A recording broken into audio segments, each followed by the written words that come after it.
stories become much more relevant without the PowerPoint. So I will try to create word pictures. And if anybody is interested at all in Southeast Asian temples and stupas after this, you know, I promise you a private audience with a PowerPoint. Seriously, this is going to require your imagination. So, I'll start with several anecdotes. About 2 years ago, I was in Thailand, and my brother and I were visiting for the first time. Not only was it our first experience in Southeast Asia, it was really our first experience in a foreign setting, experiencing large-scale culture shock. Probably many of you, if not most of you, have had the experience of understanding the alienness of your own culture when you're confronted in a foreign setting. My brother and I were walking down a dirt road in rural Thailand on New Year's Day, and we had about the most rudimentary command of the Thai language imaginable. And we had learned how to say Happy New Year in Thai, which is Sawatdee Peemai. As we walked along the dusty streets of the village on that balmy January day, we enthusiastically greeted the awestruck locals with rousing choruses of Sawatdee Peemai. Down the road and around the corner, to every Thai we saw sweeping his porch or pruning her garden, we gave a tremendous wave and wished a very prosperous, happy 2007. Our merry greetings were met with the most quizzical looks imaginable.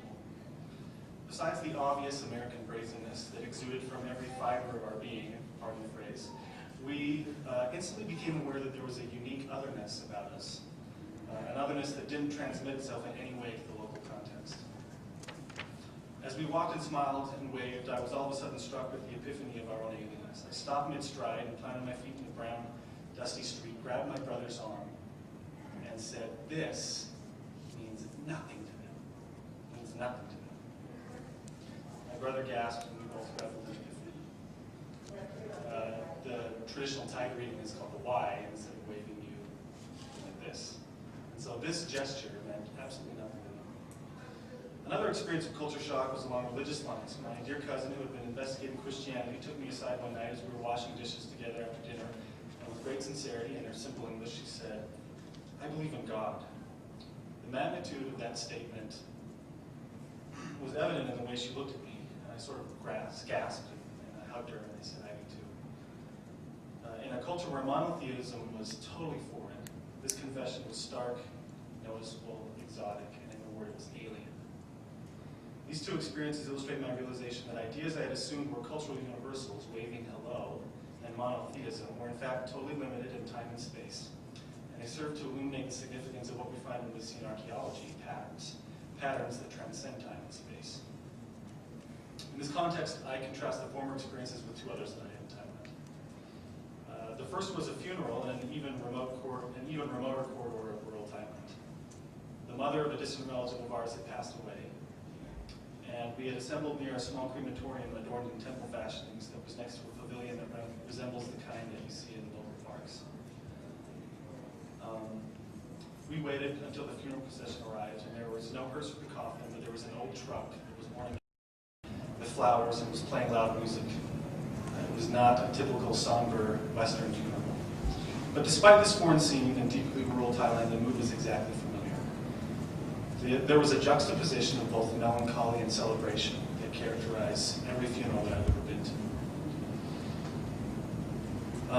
The funeral truck was preceded and trailed by a cavalcade of mourners who held a loose rope made of wound linen strings together in a gesture of continuity with the deceased. As the procession approached the crematorium, it began the process of circumambulation counterclockwise, symbolic of the setting sun, around the ceremonial center, where in a few hours the body of the deceased would be cremated. The last experience I wish to mention took place in central Bangkok, adjacent to the royal palace in Wat Phra Kyu, the temple of the Emerald Buddha, the most holy site in Thailand. We walked through the main entrance to the grounds and were immediately inundated with strange symbols and images. There were statues of hermits, of Garudas and Nagas, of monkeys and snakes and chickens and so forth. This didn't look like the sacred space that we were familiar with. We were also overly conscious about not wanting to offend local sensitivities, and this sense of caution, in a way, magnified the visceral, jarring experience as we experienced this strange physical manifestation of Thailand's most sacred spot. But as we approached the Royal Pantheon, the building where, within the temple complex that actually houses the Emerald Buddha, I had an instantly familiar experience. There were, outside the entrance to the hallway that housed the shrine, layers of shelves, which held for as long as visitors were inside the shrine the shoes of all who wished to see the Emerald Buddha, and a sign in at least 4 languages that read, "Please remove your shoes."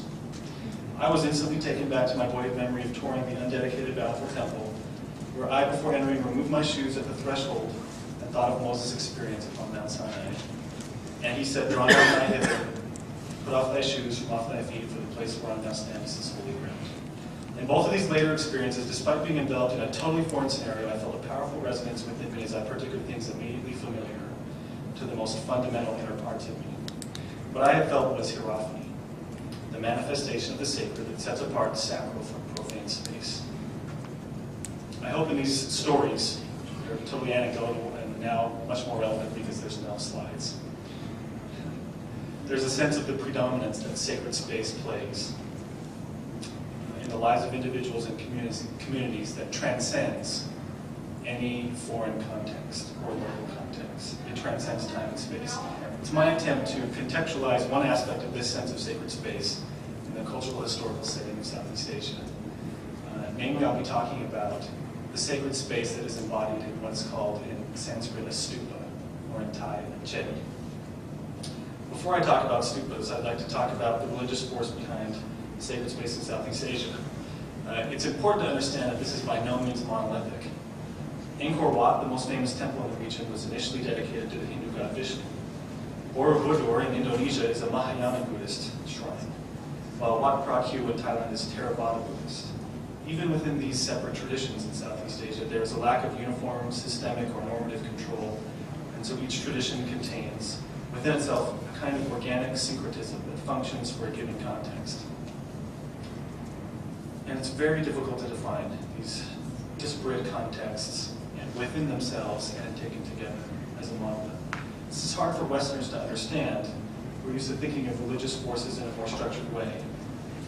But understanding this impact is vital to understanding the significance of just how disparate these forces are, and yet just how uniform the symbols are within themselves and also within cultures across time and space, particularly the ancient Near East.